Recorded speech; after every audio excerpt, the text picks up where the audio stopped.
Hello, everybody, and welcome back to Chakras and Cusswords Podcast. My name is Katherine, and I am your host. Woo! This energy that has been going around is probably feeling extremely intense. And one of the reasons why is because of the election. The election just occurred, and it can stir up so many emotions.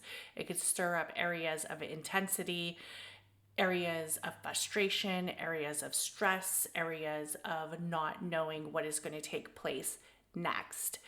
And I kind of wanted to come on here and talk about it because I have been covering the election. I have been covering the astrology of the election, and also I did do a prediction video.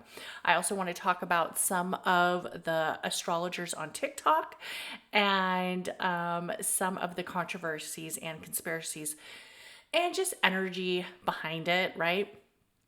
So if you don't know, Trump has won the election and Kamala Harris has lost. And I would say Trump has won pretty much by a good significant amount of votes. It was basically like he really won. You know, there's no need for investigation. Kamala's already called him, and it's a done deal. He won. There's been a lot of controversy about just the astrology, right? Like I said when I did the video, the astrology is very intense. We have a astrological alignment of a man who has a very intense chart. His chart is intense, and his energy can be seen as chaotic. I've talked about this multiple times that I felt like it was very hard to make a prediction. I also said that I felt like his energy was so chaotic that I thought that it was almost as a negative, where Kamala Harris's chart was more as a positive, meaning she was more balanced, she was more grounded, she was more steady. However, when I did do that reading, I also talked about how the U.S. synastry chart had a strong alignment with Trump, and Trump was basically a 10, a 10, a 10, a 10, just all across the board. They had a very strong connection. My astrological prediction was wrong. However, I did feel that there was a strong intuitive prediction that he was going to win. And I made that video about maybe a month and a half ago.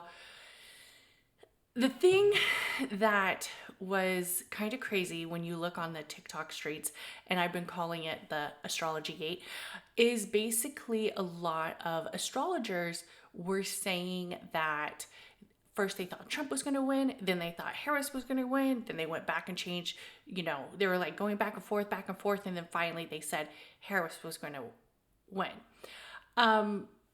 For the most part, whoever you said was going to win, for whatever reason you have behind it, it's just astrology, right? It's just astrology. And I think people need to let that go. I think that I appreciate the people who had enough courage to go ahead and make an astrological prediction.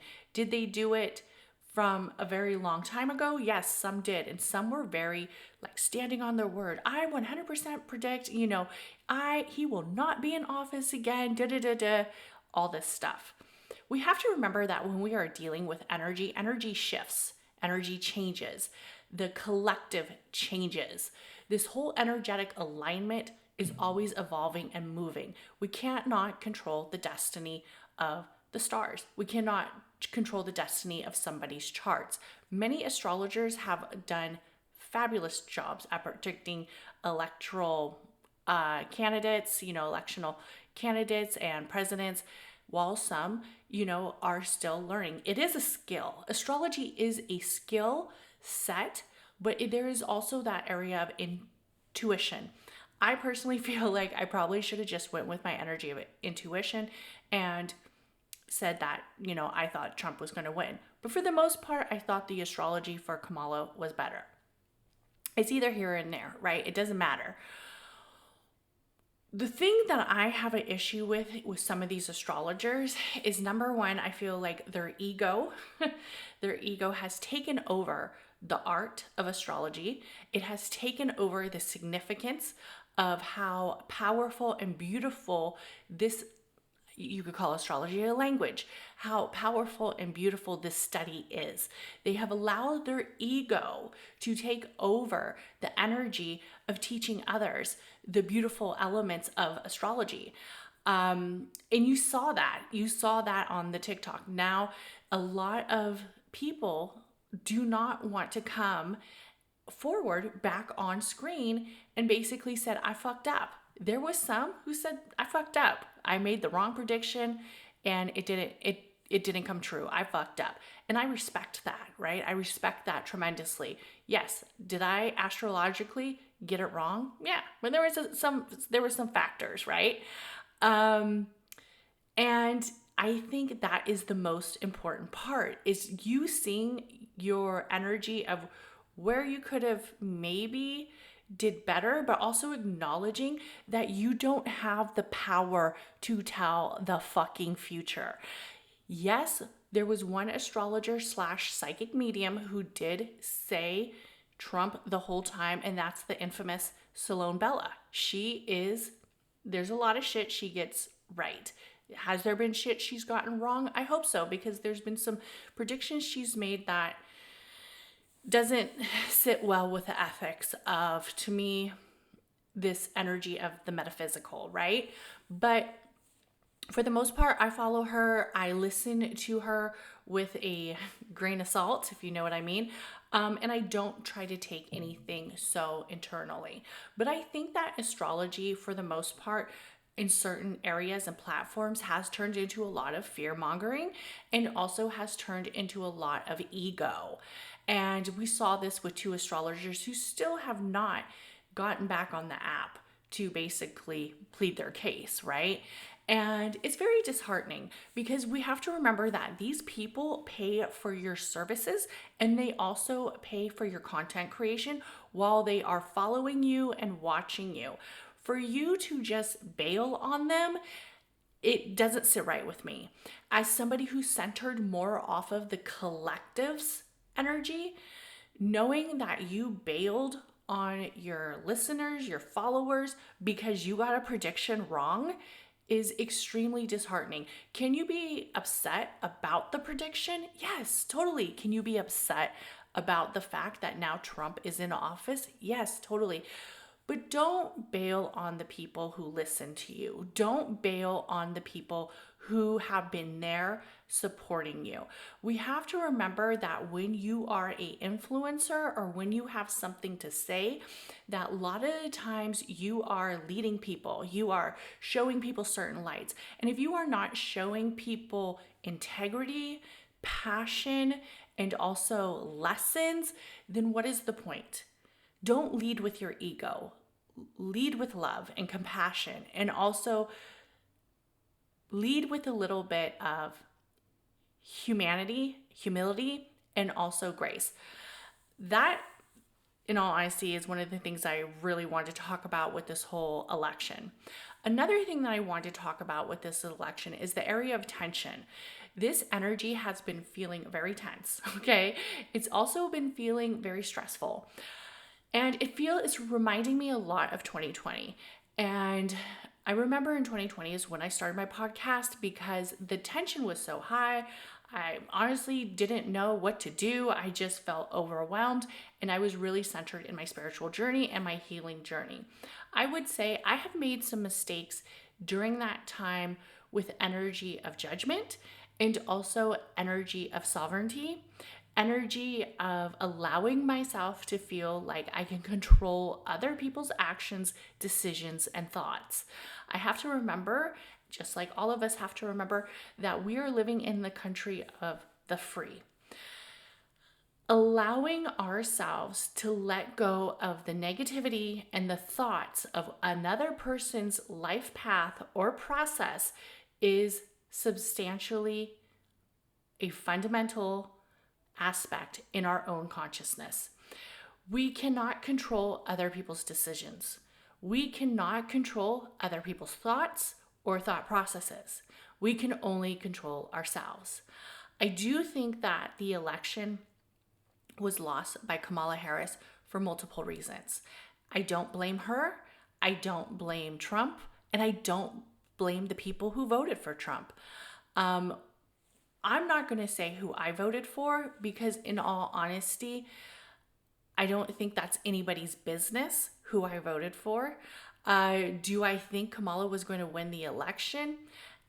By her astrological alignment, I thought there was a good chance. I like the fact that she was a Libra. There was the energy of the movement towards a lot of placements in her chart. Like I said, I don't have her chart with me.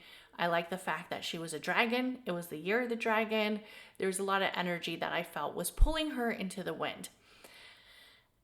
I also thought that Trump's chart was very chaotic. But we have to remember that Trump is an amazing communicator for the people who resonate with him. The fact that he is able to be that messenger of the Gemini, a lot of people see it. Trump also put himself in places where the people listened. Him going on Joe Rogan was a huge energetic shift. They said that after he went to Joe Rogan, that so many people lined up for voting for, first day voting, and a lot of young men who listened to Joe Rogan voted for him. Trump was smart in the energy of being where the people are. And we have to remember that some of the things that he was fighting for and some of the things that he was talking about is what the everyday people are experiencing. The energies of economy, the energies of not knowing if I'm going to be able to feed my children, the energies of knowing, are people going to move out of my house, the area of undocumented workers, the border control. A lot of the topics that he talked about were fundamentally affecting the US as a majority instead of a minority, which is huge when you think about the area of people voting for a presidential candidate. I also think that Kamala had kind of got swept away with the old Democratic Party line and storyline that celebrities were an influence and celebrities were going to resonate with the mass population, which we have seen. No, celebrity culture is dying. Trump did have some celebrity supporters. For instance, he had Elon Musk and he also had Joe Rogan. Those two were huge. Elon Musk is the founder of Tesla, and also he has a huge platform known as X and also Twitter, which I think definitely put a huge significance in Trump's area of being able to be the messenger and being able to get his story out, being also to say why he resonates with the people. And also Joe Rogan has the #1 podcast in the nation. So for us to see that the energy of his energetic alignment shifted because he was able to allow more people to hear him, to see him, and to resonate with him made a huge shift. The fact that most of the population who voted for Trump was men, I mean, is it any surprise? Like, no, that's not a surprise, right? But we also have to remember that many women voted for Trump as well. I guess what I'm saying is, for whatever, the majority of the US felt that Trump was the one that they wanted to elect. And yes, there are some things that I totally disagree with. There are also some things that I downright do not like about him. And I sound like JD Vance. I've never been a Trump supporter. I've never been a Trump guy. His campaign does feel very like cultish in the fact that people who love him crazy love him. And, it is what it is, right? But for whatever reason, he is able to bring that alliance and he's able to bring that energy where people feel that he is a good leader, okay? As far as I've seen, today is Thursday and the gas prices haven't dropped, but but it's either here or now, right? Is Trump going to be able to fix the economy? to where things are going to be more affordable, housing's going to be more affordable, groceries going to be more affordable. Maybe he's not. We don't know, right?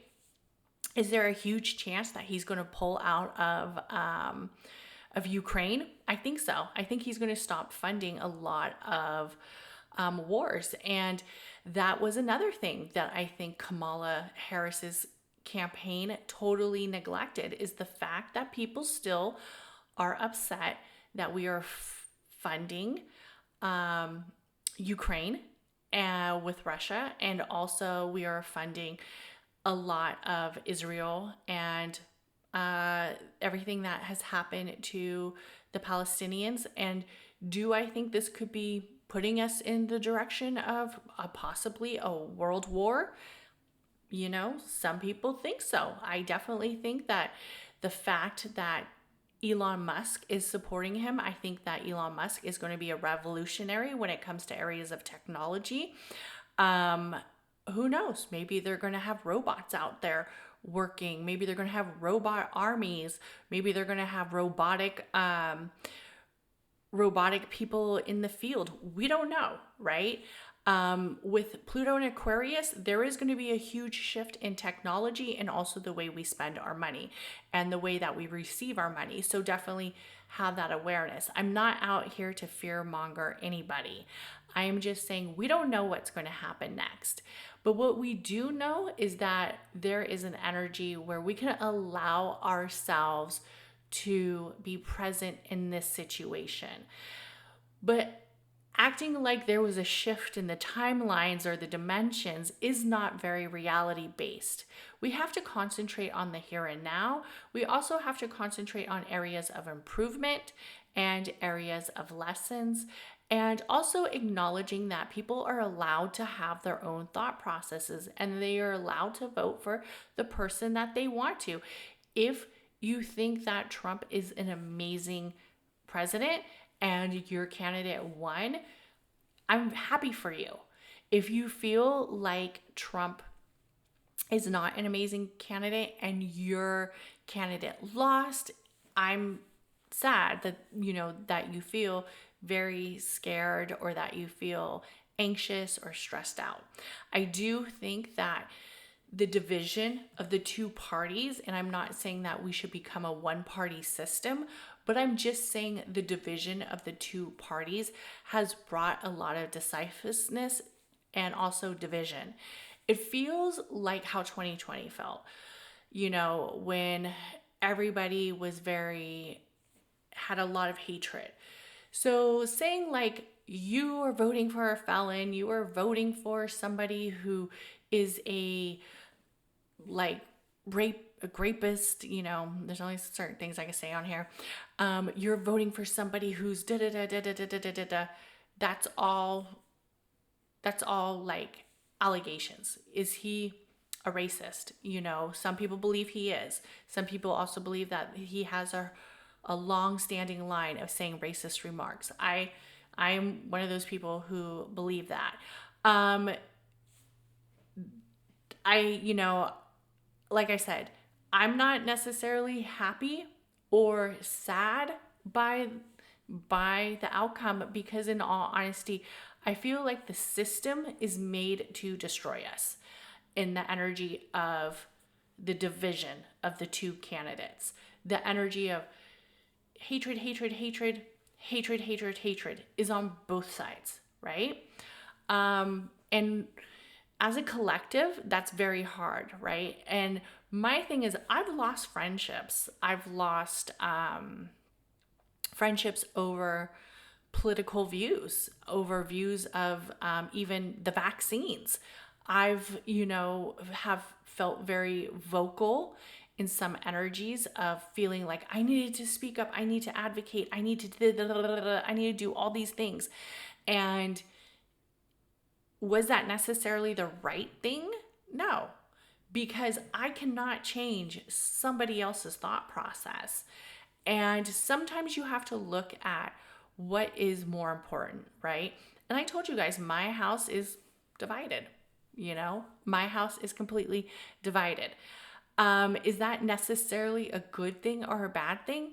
No, it just means that people have the sovereignty to think their own thoughts and also the freedom to choose energies that feel right with them and allowing ourselves that process of acceptance.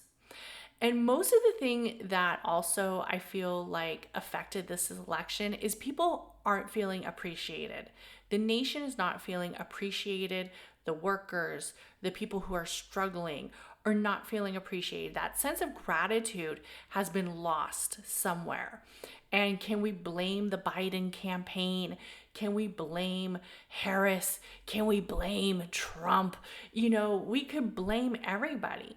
But the thing is that we have to look at how can we fix this internally where we feel the appreciation from the energies of faith, from the energies of the universe, from the energies of our own alignments is basically the notion. I will say though, I got a huge deja vu when I saw Jennifer Lopez crying on stage for the Harris campaign. And I would say I always kind of thought that Trump was going to win. But when I saw that, I was like, oh, fuck. Oh, fuck. Jennifer Lopez has had a horrible year. And the fact that she had the audacity to go on stage and cry about what he said about Puerto Rico, and trust me, yeah, I was offended a little bit. It wasn't even him, it was the comedian. What he said about Puerto Rico. But the fact that she hasn't spoken up about Diddy at all and the allegations that she may have been the person who was carrying the bang bang that directly had influence in somebody getting shot. I was like, what the fuck? And to me, that was enough for me. Because I'm like, and not enough for me in the energy of Harris, but enough for me with the energy of Jennifer Lopez. You've seen all these allegations and you want us to trust you, but you've never directly said anything about what has occurred in other aspects. So that was kind of a loss for me in my respect for Jennifer Lopez as a influencer, as a celebrity.